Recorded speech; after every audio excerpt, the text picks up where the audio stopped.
Ya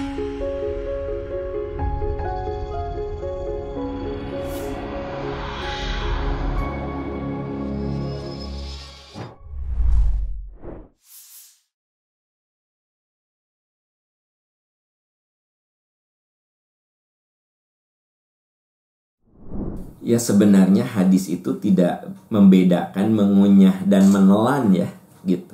Di dalam Islam, adab-adab dalam makan dan minum itu satu, jangan makan dan minum dengan tangan kiri. Fa inna syaiton ya'kulu wa yashrobu bishimali. Jangan dengan tangan kiri.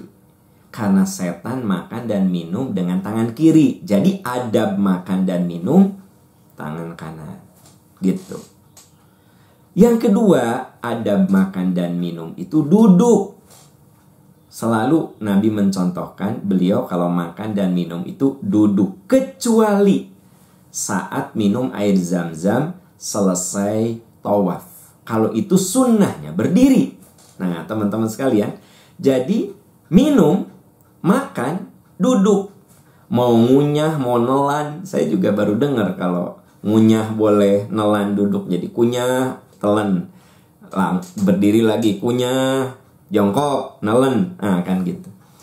Itu saya baru dengar juga ya, dan sama sekali nggak ada dalilnya. Jadi yang ada, makan dan minum itu mau ngunyah, mau nelen, duduk. Kecuali saat Anda selesai tawaf. Selesai tawaf, sholat di Maqam Ibrahim, minum zam-zam.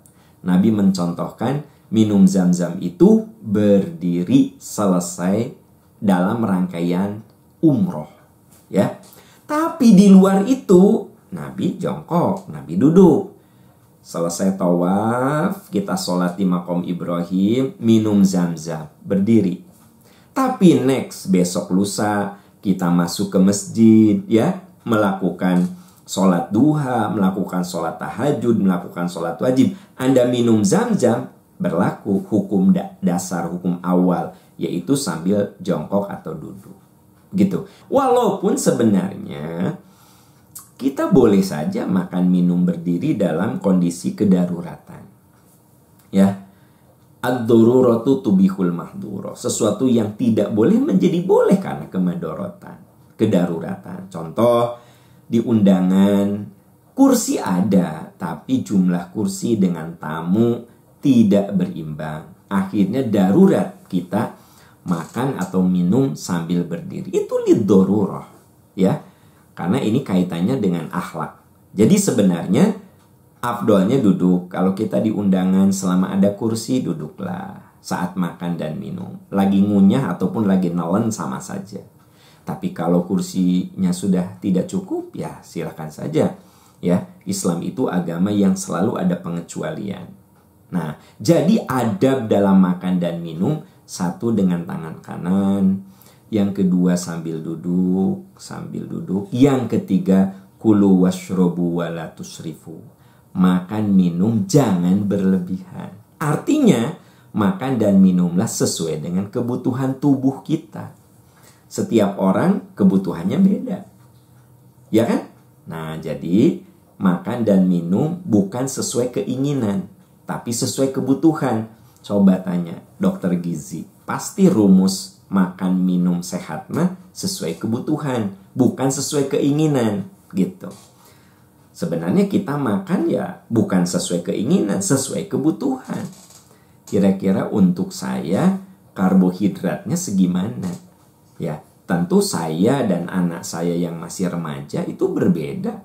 Ya, kebutuhan protein saya di usia segini dengan anak saya yang kuliah beda. Jadi makan minum jangan berlebihan, sesuaikan dengan kebutuhan. Yang keempat, kulu halalan thayyiba. Makanlah kamu yang halal dan baik untuk tubuhmu.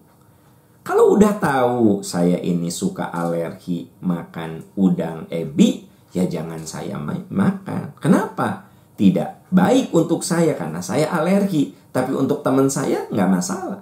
Itu yang disebut thayyib. Thayyib itu baik untuk setiap orang beda-beda. Nah teman-teman sekalian, rumus dalam makan dan minum itu makan dan minum dengan tangan kanan, makan dan minum sambil duduk, ya.